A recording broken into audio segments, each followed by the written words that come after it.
sit back and go, that was just silly. Oh no, my characters are...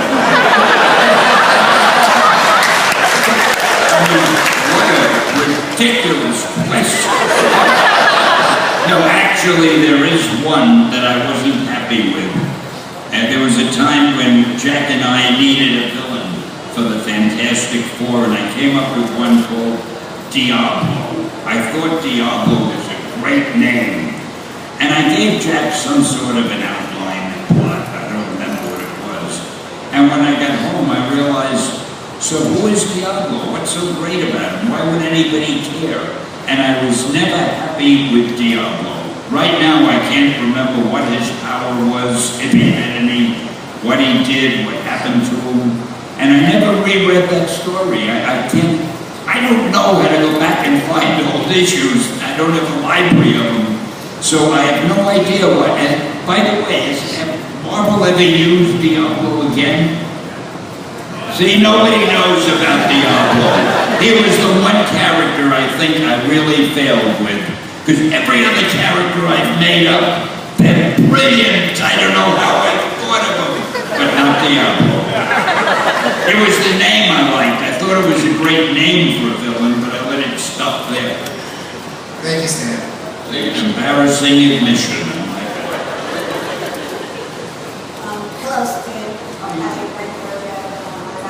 Thank you again for that. And my question is, what was your favorite superhero illustrated cartoon, like Spectacular Spider-Man, Incredible Hulk cartoon? What's your favorite cartoon? What was your favorite comic that you created that was turned into a cartoon? Into a cartoon? You know, there were so many of them were turned into cartoons. I guess Spider-Man. Spider-Man was a good cartoon. I like that. It's still around, man. You know, Marvel has more cartoons now. They have me doing voiceovers for a lot of their upcoming new cartoons. And I don't know one from the other. In one series, I play a janitor. In one series, I'm the mayor of the town. I don't even know the names of the series. They call me, I read my lines, I run back to work, and I don't know what happens to them. But if you follow the cartoons, and you're lucky enough, you'll be hearing me. Thank you, Stan. Hey, thank you. Hi, speaking of cartoons, I was just wondering how or why they picked the Amazing Friends Firestar and Iceman for Spider-Man and his Amazing Friends. Why did they pick your character Firestar or Amazing Spider-Man? Firestar and Iceman. Who's Firestar and Iceman? They were in the Spider-Man cartoon. I remember Iceman. Oh, I know why. It was a legal thing. It had to do with the rights. They couldn't use one or two of the Fantastic Four because another company was using them in a cartoon. So they had to use somebody to substitute. So they came up with the ones you mentioned. Very often when those things happen, there's a legal reason behind it. And it's usually very dull. And don't even worry about it. Just go on to better things. Speaking about cartoons, I already know that Disney bought rights to Marvel. Why did they incorporate the whole Avengers initiative with Phineas and Ferb? Why didn't they incorporate? Why did they? Why did they? Yeah, they're releasing a movie this summer and it involves Avengers meeting up with Phineas and Ferb. Every movie is... Do you know why when Disney bought up Marvel, why they're collaborating the Avengers with Phineas and Ferb? Phineas? That's exactly what I asked. Who's Phineas and Ferb? It's a child cartoon on Disney Channel. I will have to assume that we don't know the answer to that question. Can I ask another quick question? Quickly. We know that you don't get along with DC much, but why was there a hero called the Iron Lantern, a mixture of Iron Man and Green Lantern? I can answer that. He wants to know if you don't get along with DC, why is there a character called the Iron Lantern? The Iron Lantern. The amalgams, do you remember all the amalgams where they The Green Lantern, I know. Who calls the Iron Lantern? Marvel and DC collaborated on a bunch of characters where they combined. I didn't know that. Yeah, Iron Man. Who read the amalgams? Who read the amalgams? Yeah. The only thing I know about years ago, DC DC asked me to write a series of books using their heroes as if I had created them. What would they be like? I don't know if any of you saw those books. So that's all I know about it. And we once did a Superman, Spider-Man comic book. But those are the only collaborations I know of. I didn't know about what you mentioned. It's good. Thank you, sir.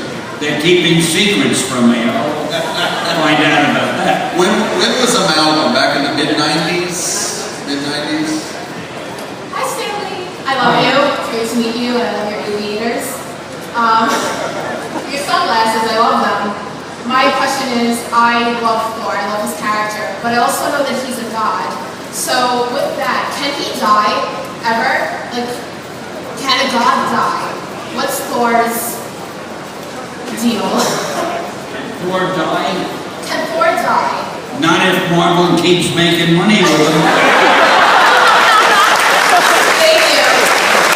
See, I'm going to make a confession, and I don't want it to go any further than this room. These are fictitious characters. And they can do whatever the writer wants them to do. And, but don't worry about it. No writer is going to want Thor to die because he's too popular. Okay, thank you. And see, we've saved one girl a lot of grief. Yes, sir.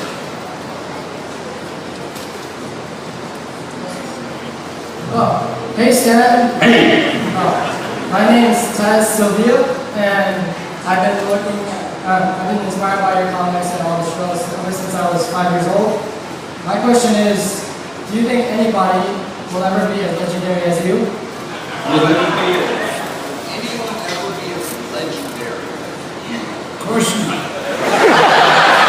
How would that be possible? Well, thank you for the implication there, but I'm sure there'll be a lot of others. We just can't imagine who. Yes, ma'am. Hi. A lot of your comics are like not dedicated, but like catered to the younger generations or did. How young do you feel? A lot of your comics were catered toward the younger generation back when you were creating. How young do you feel? Well, I'm 90 years old, but I don't feel a day over 89. I'm still that 89-year-old whippersnapper. Hey, well, I got a question. Uh-oh. How long have you been married? Married? 65 years.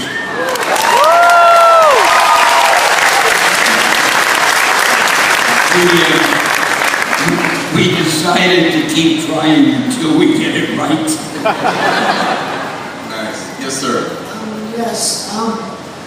We all know how usually every little form of art, how like when new ideas get injected into the concept, how there's usually like hesitation or resistance. I think like in Hollywood, those big cheap generic blockbusters, almost like in video games today, all the military shooters and their brands and clones and offshoots. Since I know before youth and the concept of these functional superheroes, I know Marvel was more like a company that used to do a monster in a week type comic. I was wondering what gave you the drive and vision in yourself to actually go through with your original ideas? It's a hell of a long one. Do you have He basically wanted to thank you for being an amazing individual.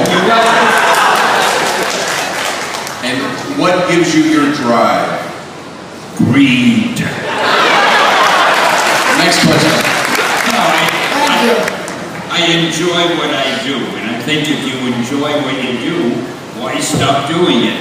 I'm lucky enough to work with creative people, great artists and writers and producers and directors and guys like this, and it's fun.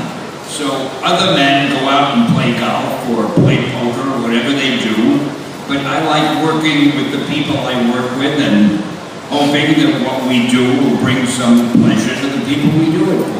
I really enjoy it. Thank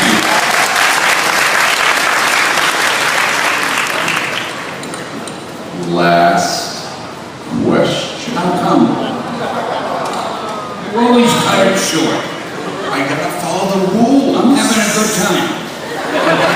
I go home, do you think my wife listens to me like you do?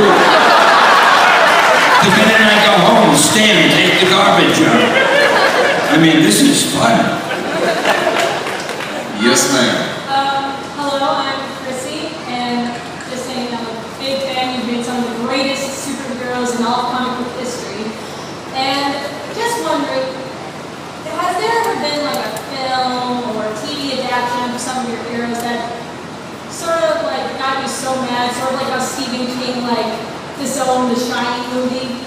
Like, has there ever been that moment for you in any adaptations of your works? I can only catch half of the words. When they're taking your comics or creations and turning them into movies, have you ever had one that you were not pleased with or was embarrassed by? No, I wasn't embarrassed by any of them because they were all, even those that didn't do quite as well as the others, they were still good movies. The only thing I was ever, I guess, dissatisfied with in the Fantastic Four, I didn't like the way Dr. Doom was portrayed. But other than that, Not even Spider-Man 3? Spider-Man 3. oh, I thought, did I see that? I did a cameo on that, didn't I? Yeah, well, it must have been good if I did. Can you, I don't know if I mentioned this before, can you imagine if DC had me do a cameo in one of their movies? The business it would do, nobody would believe it, everybody would want to go see it. They're so foolish. You answered it admirably. Thank you. Thank you. Ladies and Oh, gentlemen. wait a minute, what happens to the other people that are standing there? You're just leaving them hanging? Pretty much. You're in charge. Ladies and gentlemen, boys and girls, please thank Stan.